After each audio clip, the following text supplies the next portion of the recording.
Hey lovely beings, Katie Sutton here, intuitive channel and founder of Zen Within Academy in the New Earth Now School with your Zen Withins'day update. I'm recording it a day early because I'm not sure what my day is going to look like tomorrow yet. That's the theme with this Mercury retrograde energy. We're having to play it by ear and do what we can when we can. But I did want to come on and check in with you all.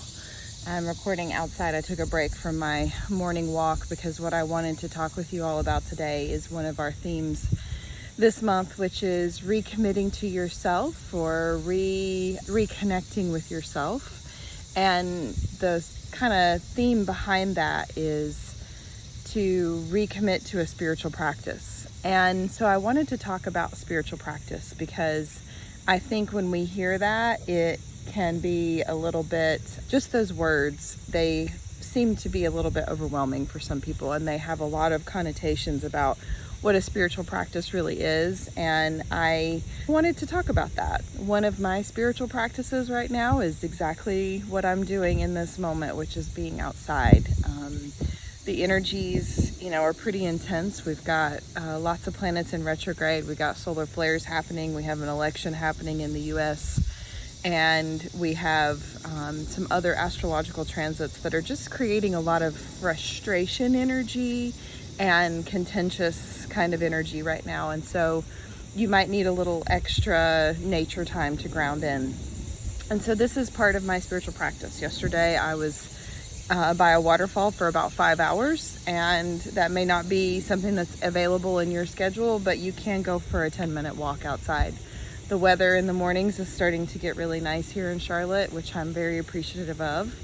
And so it's a little bit more accessible to get outside.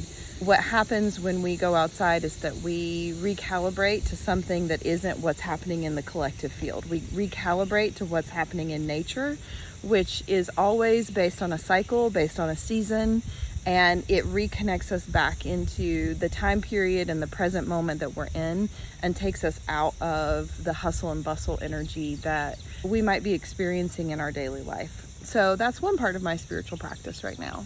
And you could consider that just a practice. It doesn't even have to have the word spiritual attached to it. But for me, it's a spiritual energy when I'm connecting with the earth. Another thing that I'm doing right now for my body is somatic work and yin restorative yoga and cold plunge hydration therapy.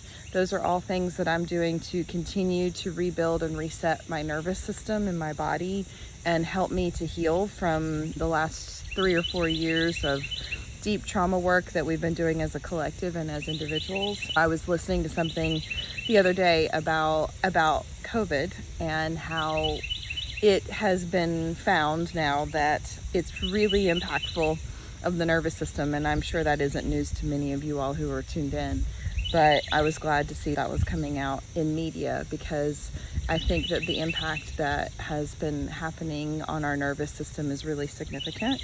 And when I tuned in and asked questions about that, what was shared with me is that, from my guides, is that we have an opportunity to look at everything that's been impacting us from COVID, especially with our nervous system, as perhaps there was a negative impact, and we know that there's a negative impact, but perhaps it happened for a reason, because we need to do some work with our nervous systems, not only to prepare us to download more light and to move through the transition that we're going to be moving through over the coming years as we activate more of our light body, but also because we have a lot of trauma from a lot of different generations and a lot of different lifetimes stored in our nervous systems. And yeah, you can look at what happened as, oh my gosh, look at how we have been forced to do some work on our nervous systems, but everything is always happening exactly and divinely ordered, right? So this is something that we need to continue to pay attention to. I know many of you spent time with me last year talking about the nervous system. I did a whole retreat where we focused on the nervous system. This is something that we need to be really continuing to work on and continuing to upgrade, so that we can be able to sit and rest and digest when there is chaos happening around us. And if we do get triggered, we can come back to our baseline.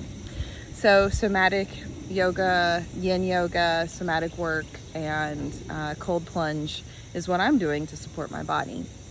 And I'm also doing lymphatic work with my body, working with my lymphatic points, you can Google the Big Six and follow some exercises to work in your lymphatic system if you need to support that, because those of us who are empaths and sensitives tend to hold on to a lot of stuff in our lymphatic system and our nervous systems, and we have a little bit more trouble letting go sometimes.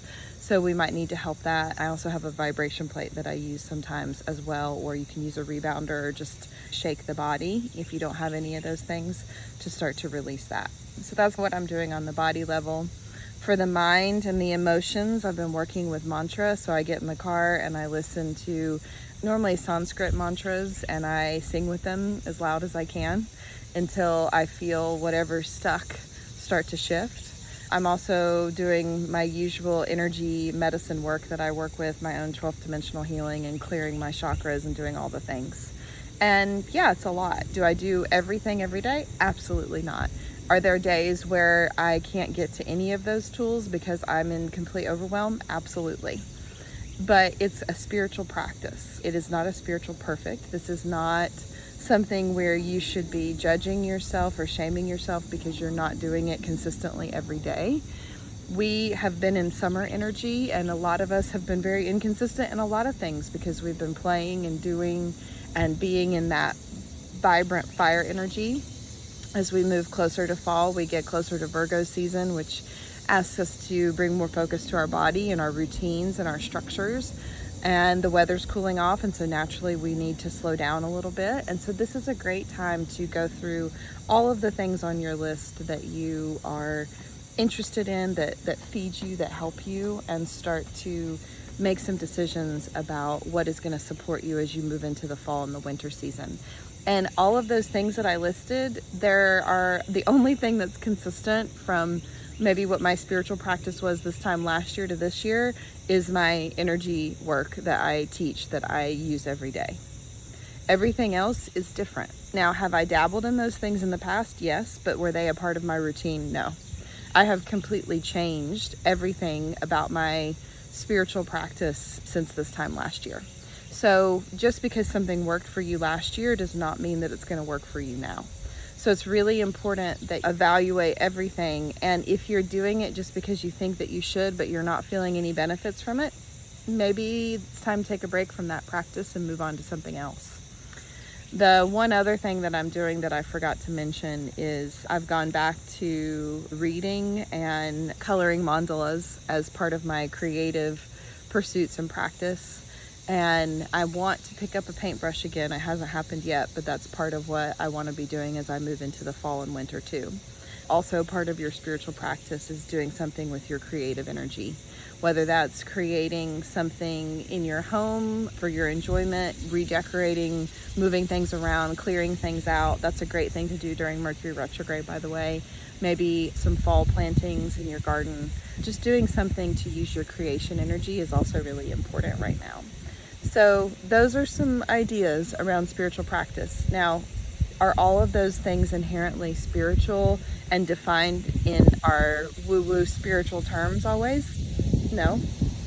But to me, a spiritual practice is something that helps you connect to yourself. It helps you connect to the earth. Perhaps it helps you connect to those around you.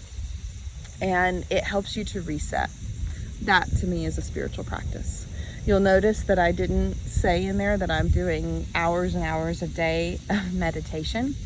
I'm bringing meditation and the idea of meditating in the moment and presence in the moment to everything that I'm doing, right? Everything can be a meditation.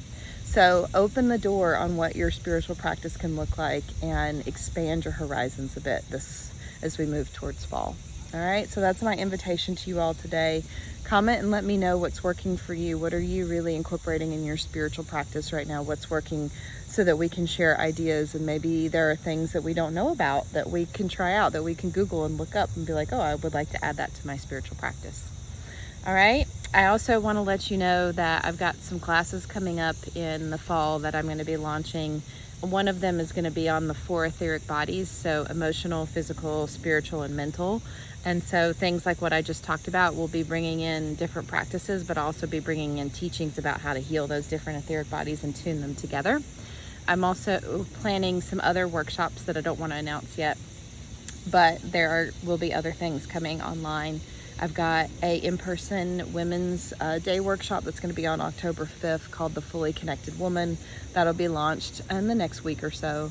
And then our Costa Rica May 2025 retreat is open. We've already got several spots booked. So if you want to join us, where we go in Costa Rica is a little different than where most of the tourists go. We go to the Caribbean side, and it's much more about slowing down and connecting and recharging. We bring in spiritual teachings and channeled teachings, but we spend a lot of time in the jungle and in nature, and we eat some amazing food, probably some of the best food I've ever had. Honestly, when we went to Costa Rica a couple of years ago, it's the best sleep I've ever had in my life. The most reconnected to slowing down and presence that I've ever been. And so I'm really looking forward to sharing that with all of you who are guided to join me. And then we had an amazing meeting last night with our friends Rebby and Nelda, who are partnering with us again in 2025 to go to Peru. We're adding some really exciting new things to our itinerary, including teaching you all how to build a sacred altar, a mesa, and work with your mesa, and we'll build it throughout the week. And we're going to do other teachings as well. So lots of really exciting things. That's going to be, I think we landed on July 27th through August 5th, something in that range. We haven't quite nailed it down yet, but that's what we're looking at, end of July, early August next year. So if you're called to join us on these sacred journeys, they will change your life. I can tell you that. Just everybody that goes with us comes back and major things shift for them, and their connection with Mother Earth expands, which is really the whole why I'm doing this, Mother Earth. And I'm like trying to be one of her ambassadors of how we need to reconnect with her so that we can all be in this together and help Mother Earth rise as well. So that's why this is part of my purpose-driven work now, is to get people out on the earth to these sacred places. So a couple of major things coming up. We might have an in-person North Carolina retreat as well next fall. We're still tuning into what we'll be doing next fall. All right. So sign up for my newsletter if you want more details, and I'll put other links to the things that are already live for registration below this video if you want more information and you want to join us. All right. Have a beautiful day, everyone. Thanks for watching. Bye-bye.